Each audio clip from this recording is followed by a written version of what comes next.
L'histoire que j'aimerais vous raconter cette semaine se déroule dans les années 1980. Sultana est une femme qui habite Bnei Brak, une ville religieuse dans l'agglomération de Tel Aviv. Elle travaille en tant que cuisinière dans une yeshiva, un centre d'études de Torah. C'est un travail difficile, mais ça lui permet, en plus du travail de son mari, de subvenir aux besoins de son foyer et de ses enfants. Et le plus impressionnant, c'est la grande motivation de Sultana. Elle sait que son travail est sacré, puisqu'elle nourrit sainement, elle prépare les plats de centaines d'étudiants en Torah.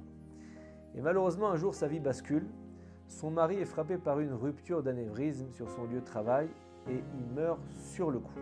C'est une tragédie immense pour ses enfants, pour elle, pour toute la communauté. Après les Shiva, la semaine qui suit l'enterrement de son mari, elle doit désormais faire face à un défi existentiel. Elle est seule pour élever ses enfants. À sa place, beaucoup de personnes auraient pu sombrer dans la dépression et ça aurait été même compréhensible. Mais Sultana, elle est combative. Elle décide de ne pas se laisser abattre par cette épreuve qui va être difficile à surmonter. Chaque après-midi, elle part à la yeshiva pour préparer le repas du soir pour tous les bachourim. Mais maintenant, elle doit régler un nouveau problème. Ses enfants sont encore trop jeunes pour rester seuls à la maison. Donc pour sa reprise du travail, la jeune veuve n'a pas d'autre choix que d'emmener ses enfants avec elle au travail. Le premier jour, tout va bien. Les grands couloirs de la yeshiva se transforment en terrain de jeu pour les enfants qui courent, s'amusent, rigolent. Ils bénéficient du regard un peu compatissant. Rahman, des étudiants, c'est les enfants de la jeune veuve. Mais les jours passent, la situation est plus délicate. Au fur et à mesure que l'heure avance, la fatigue des enfants commence à se faire sentir. Et c'est là que les choses se compliquent le soir. Il est 19h, les étudiants en Torah descendent pour prendre le repas. À cette heure-là, c'est déjà tard pour les enfants. Ils commencent à tirer sur le tablier de leur mère. « Maman, on est fatigué, on veut rentrer !» Tout le monde tire.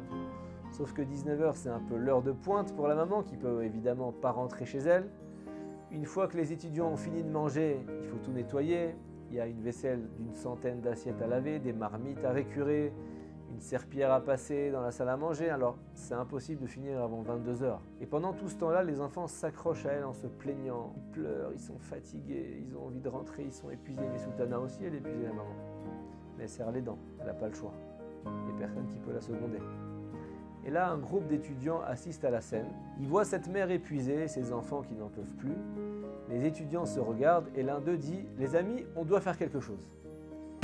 Il y a un des étudiants qui propose « Écoutez, si on descend tous à 19h pile pour manger et qu'on termine en 20 minutes, il nous restera 40 minutes avant de reprendre notre étude du soir. Pendant ce temps, on prend tout en charge pour elle. Tout. On ne donne pas un coup de main, on fait le maximum. La vaisselle, le nettoyage. Comme ça, cette jeune veuve, elle rentre chez elle à une heure décente et elle peut s'occuper de ses enfants. » Les étudiants se tapent dans la main avec un sourire. Ils décident de démarrer leur initiative dès le lendemain. C'est des bons enfants, la vérité. À 19h, ils sont les premiers dans le réfectoire. Ils se dépêchent de manger. Ils se mettent au travail. À 20h pile, la salle, elle est nettoyée, la vaisselle faite et les tables sont impeccables. Sultana n'en croit pas ses yeux. Elle remercie ces jeunes avec des pleurs, avec beaucoup de gratitude. Parce que pour la première fois, depuis très longtemps, elle peut rentrer chez elle, pas trop tard. Mais l'histoire ne s'arrête pas là, mes chers amis, vous l'imaginez. Le lendemain, le mashgiach de la yeshiva, le surveillant spirituel, ce qu'on appelle, apprend ce qui se passe. Il convoque les étudiants et félicite leur qualité de cœur. Mais il leur dit « Je suis obligé de vous rappeler que votre rôle ici, c'est d'étudier la Torah, pas de faire le ménage. » Les étudiants rassurent le surveillant, ils expliquent qu'ils ont mis en place un programme très précis pour que ça n'empiète pas d'un instant sur leur étude de Torah. Donc ils perdent rien. Malgré tout, le surveillant spirituel estime que cette initiative, elle peut à terme épuiser les étudiants et ça va nuire dans le futur, à moyen terme, à la qualité de leur étude. Et donc dans le doute, ce surveillant spirituel décide de consulter son Rav, qui est pour le coup l'un des grands maîtres de la génération, le Rav Elazar Menachem Shach, le Rav Shach de Bnei Brak, celui qui dirigeait le peuple d'Israël à cette époque. Le mashgiach lui raconte tout. Rav Shach qui est le rabbin de nos rabbins, celui vers qui toutes les questions arrivaient, lève les yeux de surprise et s'apprête à condamner l'initiative des jeunes étudiants. Le mashgiach commence à stresser, il s'attend à être réprimandé lui aussi de ne pas avoir empêché les étudiants de faire ses travaux ménagers. Et là, le Rav Shach, il était petit. il se lève de sa chaise avec un enthousiasme terrible. Il tape sur la table. Quels bachourim, quels étudiants extraordinaires, mais quelle merveille, quelle grandeur, quel gadlout! Le mashgiach, le surveillant spirituel, il reste bouche bée. Et le Rav Shach lui dit, dis-leur qu'ils continuent. Ce qu'ils font est magnifique. Et ça les empêche en rien de progresser dans l'étude de la Torah. Au contraire, leur chesed, leur aide, leur charité désintéressée pour cette veuve éplorée et ces pauvres petits orphelins leur ouvrira les portes du succès spirituel. Et là, l'enthousiasme du Rav Shach ne s'arrête pas. Il a les yeux qui brillent. Il ajoute « Ramène-moi ces anges. Je veux les embrasser un par un pour leur dire combien j'admire leur messirut nefesh, leur don de soi. » Et là, le surveillant sort stupéfait de sa rencontre avec le Rav Shach. Jamais il aurait imaginé un tel accueil pour cette initiative.